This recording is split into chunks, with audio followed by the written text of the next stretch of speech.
Welcome to our series of NEET aspiration and career option. Today we are going to talk about the profession जो बहुत लोगों को लगता है बस एक बैकअप प्लान है. क्या बीडीएस बस एक बैकअप प्लान है एमबीबीएस के बाद? So today we are going to talk about dentistry BDS, which is Bachelor of Dental Surgeon. So dentistry is not about just teeth. It's about confidence, aesthetic and surgery. So आज हम बात करने वाले हैं एक ऐसे प्रोफेशन की जो खुद में एक इंडिपेंडेंट मेडिकल प्रोफेशन है. So today we have our guest for our episode, Dr. Manasvi. Welcome, Manasvi. Hi. Welcome to this episode. So I'll introduce herself, Dr. Manasvi. Hello. She is intern at Government Dental College and Hospital, Mumbai. So our first segment is like the introduction of BDS. So Manasvi, एकदम आसान भाषा में बताइए, what is BDS? See, basically BDS stands for Bachelor of Dental Surgery, जो एक 5 साल का course है. 4 years academics रहते हैं और एक साथ कंपल्सरी इंटर्नशिप करनी है. So we get into BDS through an exam called NEET, which you all must be knowing. बहुत सारे लोगों से एक कॉमन डाउट आता है कि दांतों के बारे में 5 साल क्या पढ़ते हो, बस दांत के बारे में ही क्या है. तो मैं सबको बताना चाहूँगा कि क्योंकि एमबीबीएस कोर्स होता है, एमबीबीएस के बाद आप पीजी करोगे जिसमें स्पेशलाइजेशन होता है. जैसे कि कोई लेता है जनरल मेडिसिन या फिर जनरल सर्जरी या फिर ईएनटी, कोई भी ब्रांच हो तो एक स्पेशलाइजेशन में काम करते हैं. तो इसी हिसाब से डेंटिस्ट्री बीडीएस वो अपने आप में ही एक स्पेशलाइजेशन है. जैसे कि पहले एमबीबीएस करना पड़ता था, उसके बाद बीडीएस करना पड़ता था as a specialisation. But then again academic में चेंजेस आए एंड बीडीएस को स्ट्रीम से अलग कर दिया. सो आप ये बात ध्यान में रखो कि बीडीएस एक ऑलरेडी स्पेशलाइजेशन है. तो डॉक्टर मनस्वी, तो प्लीज हमें बताइए कि बीडीएस में दांतों के अलावा हमें क्या क्या करना पड़ता है और क्या क्या ट्रीटमेंट करता है एक डेंटिस्ट. BDS एक ऐसा फील्ड है जिसमें हम बस दांतों के बारे में नहीं पढ़ते. In general first year to final year हम पूरे बॉडी के बारे में पढ़ते.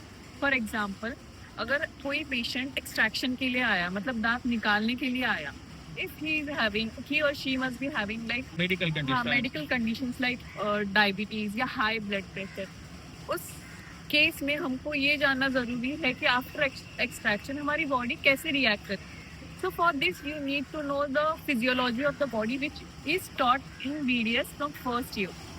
तो कमिंग टू दैट ओनली, दो सब्जेक्ट क्या होते हैं जैसे कि आपने बताया कि बीडीएस को फिजियोलॉजी पढ़ना पड़ता है, एनाटॉमी पढ़ना पड़ता है, तो ये ऑलमोस्ट सेम एमबीबीएस की तरह. तो बताइए कि first year to final year subject क्या क्या होता है year wise. So first year to final year is a combination of medical subjects plus dental subjects. तो फर्स्ट ईयर में जैसे कि मैंने कहा 2 सब्जेक्ट मेडिकल के रहते हैं और 1 सब्जेक्ट रहता है डेंटल का. जनरल एनाटॉमी भी रहता है और डेंटल एनाटॉमी भी रहता है. उसके साथ फिजियोलॉजी भी रहता है और बायोकेमिस्ट्री भी रहता है. तो बढ़ते सेकेंड ईयर की तरफ, उसमें रहता है पैथोमाइक्रो, फार्मैक और डेंटल मटेरियल्स. इसके अलावा 2 प्री क्लिनिकल सब्जेक्ट्स रहते हैं, जैसे कि प्री क्लिनिकल कंजर्वेटिव और प्री क्लिनिकल प्रोस्टोडोंटिक्स. तो मैं एस्पिरेंट को बताना चाहूँगा जैसे कि फर्स्ट ईयर में जो बायोकेमिस्ट्री, फिजियोलॉजी और एनाटॉमी है, ये तीनों मेडिकल सब्जेक्ट है. एनाटॉमी में पूरी बॉडी के बारे में पढ़ेंगे, पूरी बॉडी में मसल्स कितने, ब्लड वेसल कितने, जो भी एनाटॉमी वो सब पढ़ेंगे. And you have dissection practical, जिसमें आपको एक cadaver that is a dead person दिया जाएगा, उस पर आपको डाइसेक्शन करके पूरी बॉडी की रचना समझनी है. तो एज लाइक एमबीबीएस सेम यही यहाँ पे होता है. प्रैक्टिकल में आपको हर एक हार्ट, ऑर्गन, जो भी ऑर्गन रहेंगे, स्टमक, इंटेस्टाइन, सबको आपको स्टडी करना पड़ेगा. फिजियोलॉजी में पूरी बॉडी की फिजियोलॉजी. डेंटल मटेरियल मतलब ऐसा कि डेंटल में जो मटेरियल है जो हम यूज करते हैं उसकी प्रॉपर्टीज क्या है, बिकॉज थर्ड ईयर से हम लोग पेशेंट करेंगे तो वो मटेरियल की प्रॉपर्टीज क्या है, एडवांटेज क्या है, डिसएडवांटेज क्या है, कब कौन सा मटेरियल यूज करना है, बॉडी के लिए वो कंपेटेबल है कि नहीं, उसके बारे में पता करेंगे, है ना. एंड थर्ड ईयर में जैसे बोला मैम ने, general medicine, general surgery. General medicine में आपके वार्ड ड्यूटीज भी रहते हैं और जनरल मेडिसिन में आपको पेशेंट को विजिट करना पड़ता है. So that you should know how to manage patient of different disease, है ना.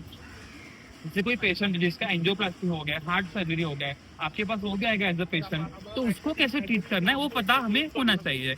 And the dental subject is oral pathology. उसके आपको जो भी ओरल कैंसर है, ओरल लीजन है, जो ओरल कंडीशन है, उन सब के बारे में डिटेल जानकारी पता चलेगी. Tell me about clinical posting and actual doctor की फीलिंग कब से आती है. बीडीएस में ऐसा एक प्रो साइड है कि एक्चुअल पेशेंट से डील करने के लिए हमको थर्ड ईयर से ही दिया जाता है। Right first second year academic रहता है और थर्ड ईयर से हमको पेशेंट से डील करने मिलता है। Right so third year final year and then comes the internship. Feeling करना हो गया या फिर टीथ क्लीन करना हो गया, पेशेंट को दांत नहीं है तो उसको दांत बिठाना, नकली दांत बिठाना, तो ये सब ट्रीटमेंट आप third year and fourth year मतलब पढ़ते पढ़ते ही आप ये सब ट्रीटमेंट कर सकते हो एज अ प्रैक्टिकल। आप बुक में भी पढ़ते हो एंड प्रैक्टिकली आप परफॉर्म करते हो। एंड कमिंग टू इंटर्नशिप, आप क्या क्या करते हो? So we are interns now. So we are currently going to the internship phase. Yes. Internship is quite hectic in some courses, but the experience आपको internship में मिलता है comparatively third year final year में हमको ना मिले। Because third fourth year हम new होते हैं, हमें पता नहीं होता था, बट अभी 2 साल हो गए पसंद करते हुए, हमको थोड़ा एक्सपीरियंस आ गया है तो वो थोड़े एडवांस स्किल्स है। तो एक बहुत बड़ा क्वेश्चन होता है जिनको बीडीएस में आना होता है कि बीडीएस बहुत ज़्यादा होते हैं। उसका रीज़न ये है कि गवर्नमेंट कॉलेज कम है, प्राइवेट कॉलेज बहुत ज़्यादा है। So tell me the difference between government BDS college and private BDS college. क्या क्या डिफरेंस आता है, कौन सा की फैक्टर दोनों में डिफर करता है? तो प्राइवेट डेंटल कॉलेज और government dental college major difference है फीस स्ट्रक्चर का। तो गवर्नमेंट में फीस स्ट्रक्चर यूजुअली 20 फीस जो है 20,000 से 1 लाख तक होता है एंड प्राइवेट कॉलेजेस की fees start from around 1 to 2 lakhs and goes maximum up to like 5 to 10 lakhs per year. Next topic है patient flow in government college and private college. Usually government colleges में patient flow ज़्यादा रहता है, बहुत ज़्यादा होता है। हाँ बहुत ज़्यादा रहता है, जो कि आपको कभी कभी डिफिकल्ट होता है मैनेज करना। और कंपैरेटिवली प्राइवेट में थोड़ा कम फ्लो होता है, depends upon the location of your college. ऐसा नहीं कि हर एक प्राइवेट कॉलेजेस में पेशेंट फ्लो कम रहता है। कुछ प्राइवेट कॉलेजेस जो मेन सिटी में लोकेटेड है या depends upon location of the your college. तो पेशेंट फ्लो का ये रिलेशन है कि जैसे मैंने आपको बोला कि थर्ड ईयर से हमको क्लिनिकली पेशेंट दिए जाते हैं, क्लिनिकल एक्सपोजर मिलता है। तो जितने ज़्यादा पेशेंट उतना ज़्यादा हमारा प्रैक्टिस। तो in dentistry everything is like about the skills and even also about the knowledge but more about the skills. So you need to develop your skills, जो कि मुझे लगता है कि गवर्नमेंट कॉलेजेस में बेहतर होता है। Of course, because government college में जो एक थर्ड ईयर का स्टूडेंट है वो तभी से बहुत ज़्यादा पेशेंट करने लगते हैं। जैसे कि मुझे याद है हम अपने थर्ड ईयर में एक्सपेक्टेंस शुरू कर दिया था, आई मीन सेकेंड और थर्ड डे से ही। तो ये बहुत बड़ा की फैक्टर है। कोई भी गवर्नमेंट पास आउट स्टूडेंट है अगर वो बीडीएस करके बाहर जाता है तो नेक्स्ट डे से ही प्रैक्टिस कर सकता है। तो एज यू नो हमारा अभी फर्स्ट प्रेफरेंस एमबीबीएस था जब तक हम यहाँ पे आए नहीं थे, और जब तक हमें डेंटिस्ट्री पसंद नहीं आया था। अभी तो ऑब्वियसली हम तो हार्डकोर डेंटिस्ट बन गए। सो मनस्वी, टेल मी, अगर आपको गवर्नमेंट बीडीएस कॉलेज मिल जाता है ना, तो एस्पिरेंट को लेना चाहिए कि नहीं लेना चाहिए? आई वुड प्रिफर कि गवर्नमेंट कॉलेज अगर मिल रहा है तो शॉर्ट आप गवर्नमेंट कॉलेज ले लीजिए। अगर आपको प्राइवेट कॉलेज लेना है तो मैं ऐसे कुछ फैक्टर्स बताऊंगी जो you must check before taking admission to private. तो फर्स्ट है फीस। अगर आप फीस अफोर्ड कर सकते हो, अफोर्ड इन सेंस मैनेज ही कर सकते हो, तो you can take private colleges. The second thing, you can ask your seniors कि पेशेंट फ्लो कैसा है। Third thing is staff. Yes. तो you must check like how the staff is एक प्राइवेट कॉलेज में रिलेटेड टू स्टडीज भी और even बाकी का मैनेजमेंट भी। तो मनस्वी, आपने जब बीडीएस का एडमिशन मिला आपको, तो आपका क्या माइंडसेट था कि आपको क्यों लेना है? सी फर्स्ट तो मुझे एमबीबीएस चाहिए था, जैसे हमने बोला, तो BDS was never my option. But then मैंने रिसर्च किया कि what is BDS, what's all in BDS. तो it was quite fascinating journey. मुझे रिसर्च करने के बाद ये समझा कि you get in contact with like blood, saliva and all the artistic things which I love. Okay. So मेरा BDS लेने का option gave me the thought of like endless possibilities even after taking this field.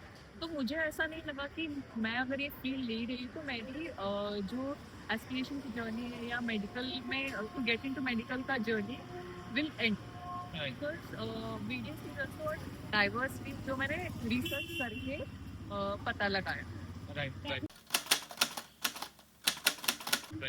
So how was your journey from first? Obviously first year में सब बहुत news रहते हैं या फिर बहुत सी चीज़ें हमको नहीं पता रहती है। डायरेक्ट घर से हम हॉस्टल आते हैं एंड लाइक मुंबई जैसे सिटी में we are very new to it, Right. But then keep exploring your own personalities. जहाँ आपको मौका मिल रहा है वहाँ पे पीछे मत हटो, एज आई से। और अगर मौका नहीं भी मिल रहा है तो ग्रैब दैट मौका, Yes. Because no one will come like ये लो मौका तुम। Yes. खाली में भी परोस में नहीं रहेगा. हाल ही You में have कोई to. फर्क है। Even if you are leading an event, majorly मुझे जो एक्सपीरियंस आया फर्स्ट ईयर टू इंटर्नशिप, मैंने ऐसा कोई मौका नहीं छोड़ा कि लीड करने का event, Right. And that build my personality, like it took my personality to whole another level. Bought me that confidence, मैं 4 लोगों के सामने बोल सकती हूँ या 4 लोगों को कन्विंस कर सकती हूँ मेरी बात। Right. I would like to add on this. Manasvi first year में CRC, then FRC. FR is floor representative, and in Ganpati she was the general secretary in first year only.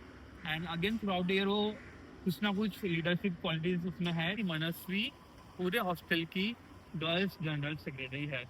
कैसा था experience again? तो मेरा ऐसा था कि I had passion, like I had some hobbies like dancing और something creating on the social media kind of. तो ऐसा नहीं है कि मेडिकल फील्ड बहुत टाइम मांगता है, हाँ टाइम Right. मांगता है, एफर्ट मांगता है, but then I would suggest कि आप अपना पैशन मत भूलो। देयर आर मैनी इवेंट्स या आपको मौका ऐसा मिलेगा कि जहाँ पे आप अपना पैशन शो कर सकते हैं, तो Right. Go for it. Don't forget about your hobbies and passion after coming to medical. And again BDS is having, by the way guys, BDS का बहुत फिक्स शेड्यूल होता है 9 to 4. उसके बाद we have real life, Yeah. है ना? So we don't have emergency duties, so There's that's a a plus work-life point. balance. Yes, work-life balance. You can easily follow your hobbies after joining the medical field. Manasvi, lastly, I would like to ask you question. क्या message है जो aspirant, जो आप NEET aspirant को देना चाहोगे? So what will be your message for NEET aspirant? See, studying for getting into medical field is very hectic, I know. But ऐसा नहीं है कि आपको MBBS ही नहीं मिला तो हाँ बाबा मेरी लाइफ खत्म ही हो गई। Right. There are many options. MBBS छोड़ के, if you are truly passionate about MBBS, you can struggle for that. But जरूरी नहीं है कि आप आपकी लाइफ या आपकी हेल्थ कॉम्प्रोमाइज करके वो चीज पाओ। यस. मतलब मेरा ऐसा मानना है कि वो छोड़ के भी बहुत ऑप्शन है, like BDS, BMS, physiotherapy. You can get into any field and go to the like last excellent level to that. You can always explore another fields. Yes. So keep studying, get motivated by like such interviews and such podcasts, but truly what you want, you should follow that. तो मनस्वी में बताइए कि final year जो last academic year होता है उसमें subject कौन कौन से होते हैं, लेकिन क्या स्पेशलाइजेशन? तो फाइनल ईयर में ऐसे सब्जेक्ट्स आते हैं जिसमें हम स्पेशलाइजेशन कर सकते हैं आफ्टर BDS। तो जो भी 8 सब्जेक्ट्स रहेंगे वो रिलेटेड टू डेंटिस्ट्री रहेगा। इस ईयर में मेडिकल सब्जेक्ट एज सच कोई नहीं रहता है। तो जो 8 सब्जेक्ट्स रहेंगे वो रहेंगे pedodontics, periodontics, oral surgery, orthodontics, PhD, public health dentistry, OMDR, oral medicine and radiology, endodontics and prosthodontics. जैसे मनस्वी ने बोला कि 8 सब्जेक्ट है, तो एक्सप्लेन करेंगे टर्न बाय टर्न। तो OMDR उसमें क्या होता है? So OMDR stands for oral medicine and radiology. तो उसमें ये होता है कि हम किसी भी disease related to the oral cavity और in general from head to the neck और in general the whole body, हम ये चीज डायग्नोस करेंगे। और प्लस जो सप्लीमेंट्री हमको एड्स लगता है लाइक एक्सरेज और MRI, whatever we need to diagnose the disease, वो हम पढ़ेंगे। जैसे कि कोई भी बॉडी में डिसीज होता है तो उसके सिम्टम माउथ में पहले बोलते हैं, है ना? ओरल कैंसर का पेशेंट हो गया तो वो जल्दी डिटेक्ट करना पॉसिबल नहीं है, but you as a dentist you have guide, knowledge and access कि आप उस डिसीज को पता कर पाओ कि ये पेशेंट में कैंसर हो सकता है और ट्रीटमेंट स्टार्ट कर सकते हो। Tell me about pedodontics. तो पीडियोडोंटिक एक ऐसा फील्ड है जो बहुत से लोगों को नहीं पता है। पीडियोडोंटिस्ट मतलब एक ऐसा डेंटिस्ट जो छोटे बच्चों के दांत के प्रॉब्लम्स या इन जनरल दूसरे भी प्रॉब्लम्स से डील करता है। So coming to next subject, periodontics. तो पेरियोडोंटिस्ट एक ऐसा फील्ड है जिसमें हम स्टडी करते हैं और ट्रीट करते हैं रिलेटेड टू गम, क्योंकि गम्स एक ऐसा पार्ट है हमारी ओरल कैविटी का जो हमारे दांतों को पकड़ के रखता है। अगर उसका कोई डिजीज रहा तो उसको ट्रीट करने के लिए स्पेशलिस्ट आते हैं, वो है periodontist. Yes. And what is prosthodontics? तो प्रोस्थोडोंटिक्स कुछ भी चीज़ है, जैसे हमारा दांत निकल गया है, अगर बहुत से लोग ऐसे रहते हैं एक्सीडेंटली उनके आग जाता है, कान जाता है या मुंह के कोई भी पार्ट चले जाते हैं एक्सीडेंट या बाय बर्थ, तो ऑर्गन के साथ पैदा नहीं होते। तो प्रोस्थोडोंटिक्स में हम यूजुअली नकली दांत, नकली आँख या नाक लगा के उनका एक प्रोफाइल अच्छा रिहैबिलिटेशन करते हैं, वो पार्ट को हम फैब्रिकेट करके उनको देते हैं ताकि उनकी लाइफ इजी हो जाए, उनकी इनसिक्योरिटीज कम हो। Right. So coming to next subject, that is endodontics. So what is in endodontics? Endodontics जिसको हम डेंटिस्ट्री में bread and butter of dentistry कहते हैं। तो आपने सुना ही होगा कि कोई भी इंसान मेजर कंप्लेंट है, कॉमन कंप्लेंट कहते हैं मेरा दांत दुख रहा है। जब हम देखते हैं तो वो दांत बचाया जा सकता है, उसकी कॉमन ट्रीटमेंट है रूट कैनाल ट्रीटमेंट, जो आपने सुना ही है। तो endodontics mainly includes root canal treatment and fillings, जो कि आपका दांत दुखी हुआ है, दांत के कलर का मटेरियल या उसके कंपैटिबल जो भी मटेरियल है वो हम फिल करते हैं in this field. The next subject, that is orthodontics. उसमें क्या होता है? तो ऑर्थोडोंटिक्स जो अभी के टाइम और या एरा में फेमस हो रहा, मोस्टली हम देखते हैं it's very common in children. अगर मैं तुमको चिढ़ा रही हूँ, देखो देखो तुम्हारा दांत अच्छा नहीं है, टेढ़े मेढ़े तुम्हारे दांत टेढ़े मेढ़े, मोस्ट चिल्ड्रन गेट्स ट्रोल्ड या like dilemma and they get insecure about their smile and everything. तो दांत टेढ़े मेढ़े होना और इसको सीधा करने के लिए ऑर्थोडोंटिक फील्ड ये बनाई जाए। ऑर्थोडोंटिक्स इंक्लूड्स जो हम दांतों को तार लगाते हैं, अगर तार का भी ऑप्शन आपको रिप्लेस करना है तो न्यू इनविजिबल अलाइनर्स Yes. इस फील्ड में आए हैं which are very good, aesthetically pleasing. आप ट्रीटमेंट अंडर ट्रीटमेंट हो ये भी सामने वाले को नहीं समझेगा, ऐसा इनोवेशन आया है इस field. Right. So that was it. कितने subject है?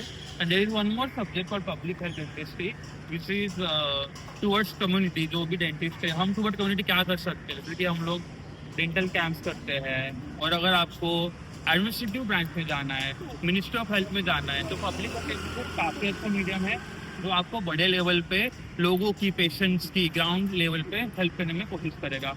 सो जितने भी हमने डिस्कस किया सब्जेक्ट, वो सब प्रोसेसेस एक डेंटिस्ट प्रैक्टिस कर सकता है एक्सेप्ट फ्यू। जैसे कि कोई बहुत मेजर केस रहा तो इसके लिए हमें कंसल्टेशन बुलाना पड़ता है, जो कि होता है एक पीजी, स्पेशलिस्ट। अदरवाइज जो भी सब हमने डिस्कस किया ट्रीटमेंट प्लान, वो एक डेंटिस्ट सब कर सकता है। So I guess our aspirant are more clear कि डेंटिस्ट्री में बस दांत का रूट कैनल नहीं होता, उसके अलावा भी बहुत कुछ चीज़ें होती है, बहुत कुछ है जैसे कि हमने डिस्कस किया अभी। So thank you so much Manasvi for being on this episode, for educating our NEET aspirant कि बीडीएस लेना चाहिए कि नहीं लेना चाहिए, उसमें क्या स्कोप है। So thank you so much Manasvi for your valuable time. If you are having any doubt please comment Manasvi, you can I'll surely try to answer. Yes. Also, Nakul is there. Yes, I am also there. So if you're having any doubt, please comment. So that was it. Thank you so much. Thank you, Manoj. Dame un círculo de magia, algo que se lleve la razón.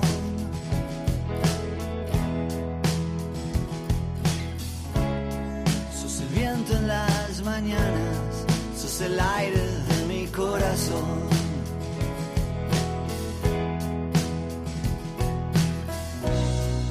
Jugársela una vez y ya, a saltar sin red de contención.